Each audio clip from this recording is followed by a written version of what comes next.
दो भाई थे, सगे थे, एक थाली में खाते थे, एक साथ रहते थे, एक साथ काम था, कोई बंटवारा नहीं था, एक चूल्हे पर रोटियां बनती थी।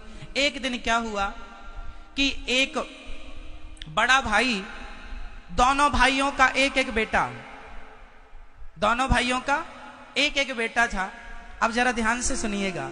एक दिन बड़ा भाई खेत से लौटा तो वो आम के पके पके 2 फल लेकर के आया, क्योंकि उसके खेत में आम थे तो पके हुए 2 आम लाया। संयोग देखिए कि एक आम बड़ा था और एक आम का साइज छोटा था, और उसके इस हाथ में बड़ा आम था, इस हाथ में छोटा आम था। जब वो बड़ा भाई अपने घर गया तो उसके दोनों बच्चे, छोटे भाई का बेटा और खुद का बेटा, दोनों आए। दोनों ने कहा आम, एक ने कहा पापा आम लाए हैं, दूसरे ने कहा ताऊ जी आम लाए हैं। लेकिन देखिएगा, जिस हाथ में बड़ा आम था उस तरफ छोटे भाई का बेटा खड़ा था, और जिस हाथ में छोटा आम था उस तरफ उसका खुद का बेटा खड़ा था। तो उसने क्या किया, अपने हाथों को यूं कर लिया, ये लो आम। उसने हाथों को, उसको लगा कि मेरा बेटा बड़ा आम खाए और मेरे भाई का बेटा छोटा आम खाए। ये तो आम की बात थी, बच्चों को तो क्या पता कि ये कपट कर रहे हैं, पर बच्चों ने तो खाया। पर उसकी इस करतूत को उसका भाई छत से देख रहा था। उसके भाई को लगा कि, तुरंत उसने नीचे उतर के अपने भाई के चरण छुए और भाई से हाथ जोड़कर कहा भैया अब हम अलग होना चाहते हैं। क्यों, क्या हुआ तुझे? नहीं भाई अब अलग रहेंगे। उसने अपना घर, अपना चूल्हा, अपना सब अलग अलग कर लिया। विवाद होके, झगड़ा करके अलग अलग होएं, उससे अच्छा प्यार से अलग अलग। तो बड़े भाई ने छोटे से पूछा, मेरे भाई बता तो सही, क्या गलती हुई मेरे से, तू मुझे छोड़कर क्यों जाता है? उसने कहा भाई अब आपके अंदर कपट आ गया। उस दिन आपने आम दिए थे बच्चों को, तो आम जब आपने दिए तो आपने हाथ यूं कर लिया। अरे आमों की क्या कीमत है प्रेम के सामने, पर जरा से आम के कारण, जरा सी चीजों के कारण लोग कपट कर लेते हैं। जरा जरा सी बातों का, कोई उन बातों में दम नहीं है। इसलिए मेरी माँ, तुम्हारा बेटा छोटा आम खा लेगा, उससे तुम्हारा बेटा बड़ा बलवान ना हो जाएगा, और उसका बड़ा आम खाने से बहुत बलशाली नहीं और तुम्हारा छोटा खाने से कमजोर नहीं हो जाएगा। इसलिए बातें खाने पीने की नहीं है। कहते हैं जरा सी गलती से शीशा टूटता है और गलतफहमियों से रिश्ते टूट जाया करते हैं। इसलिए रिश्तों में गलतफहमी ना हो और विशेष चीज कपट ना हो।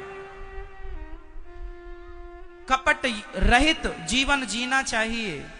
छोटा भाई बड़े भाई के लिए कपड़े लाए, बड़ा भाई छोटे भाई के लिए कपड़े लाए, जेठानी देवरानी के लिए साड़ी खरीदे, देवरानी जेठानी के लिए साड़ी पसंद करे। वो घर घर नहीं, स्वर्ग है जहां एक दूसरे के लिए लोग जीते हैं। लेकिन आजकल इतना कपट भर चुका है लोगों के अंदर। जेठानी कहती है मैं तो देवरानी की शकल नहीं देखना चाहती महाराज, और देवरानी भी कहती है मैं अपनी जेठानी के जीते जी देहरी नहीं चढ़ूंगी।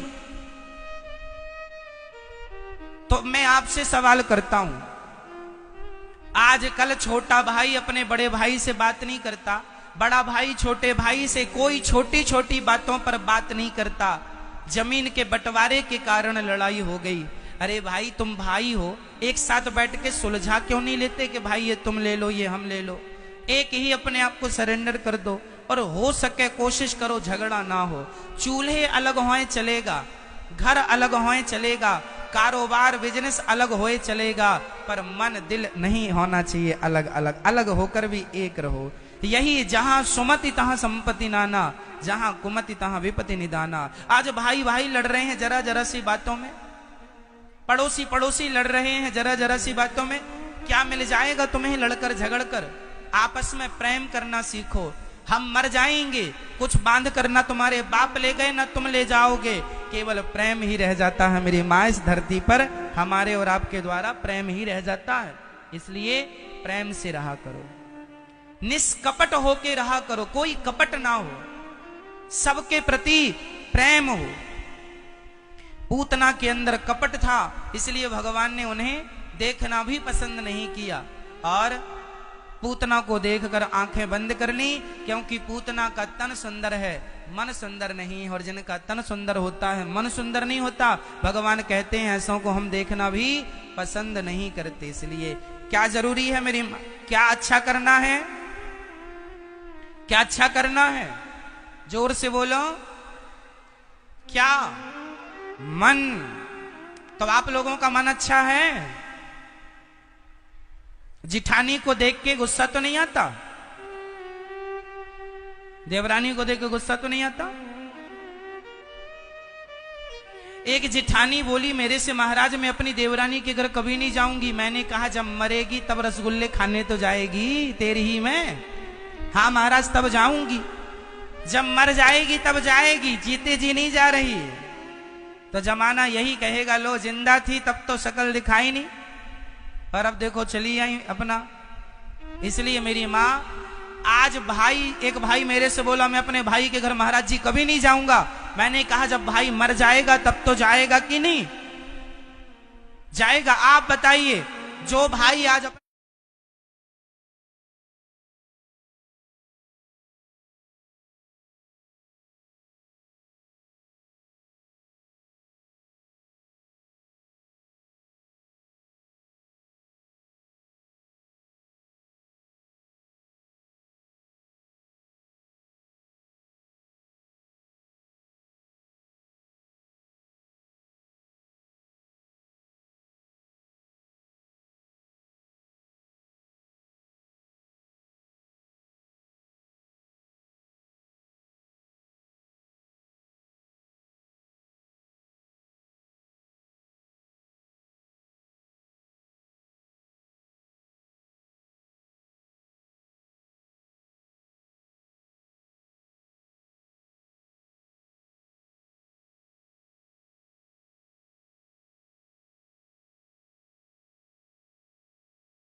के धागे उलझ जाएं, रिश्ते उलझ जाएं तो सुलझा लो, उनमें कैंची ना चलाना पड़े। रही मन धागा प्रेम का मत तोड़ो चटकाए, टूटे से फिर ना जुड़े, जुड़े तो गांठ पड़ जाए। ये प्रेम की डोरी मेरी माँ बनी रहे, बनी रहे। तो आप में से कितने लोग आज मुझे ये विश्वास देंगे कि आप लोग अपने रिश्तों को बड़ी समझदारी से निभाएंगे, प्यार से?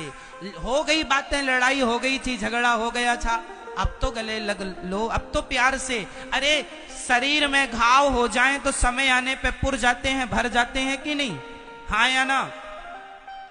जब शरीर का नियम ये है कि समय पर घाव भर जाते हैं, तो तुम्हारे जीवन के पुराने घावों को तुम भर क्यों नहीं लेते और क्यों नहीं प्यार मोहब्बत से रहने लग जाते? ये अकड़ कब तक चलेगी? अकड़ नहीं मेरी माँ, अकड़ नहीं। आज लोग जरा जरा सी बातों में अकड़ दिखाते हैं। जरा जरा सा, किसी को जरा सा धन मिल जाए, जरा सा पैसा मिल जाए, जरा सी प्रतिष्ठा बढ़ जाए तो लोग चलते नहीं है, उड़ने लग जाते हैं। कई लोग उड़ते हैं, चलते नहीं है।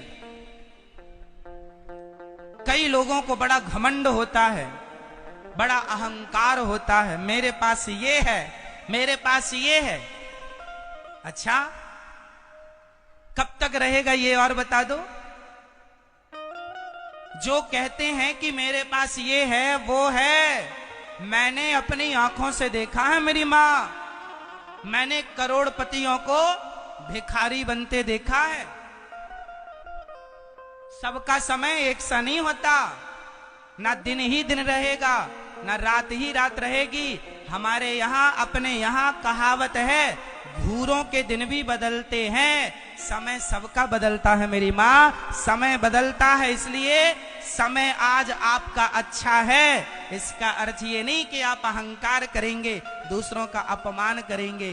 अरे सम्मान कीजिए, आदर कीजिए, मिलजुल के रहिए। अहंकार, बताइए, रावण जैसों का अहंकार चला क्या? जिनकी लंका सोने की थी उनका चला क्या कि तुम्हारा चलेगा? और बात करते हो पैसों की, तो बताओ कितना पैसा है आपके पास? कितना है? अकड़ नहीं। रावण की लंका मिट गई, सोने की थी। जब रावण जैसों की अकड़ अहंकार ना चला, तो हमारे और आपके घर तो माटी के हैं। हमारा अकड़, हमारी अकड़ और हमारा अहंकार कितने दिन चलेगा? इसलिए अहंकारी बनकर नहीं, अच्छा इंसान बन के रहा करो, अच्छा इंसान बन के जिया करो। जो इंसान के काम ना आए वो इंसान कैसा? भगवान ने तुम्हें नवाजा है, भगवान ने तुम्हें दिया है, इसका अर्थ ये नहीं कि तुम उड़ने लग जाओगे। अहंकार ना कीजिएगा। भगवान सबसे ज्यादा नफरत करते हैं तो अहंकार से नफरत करते हैं।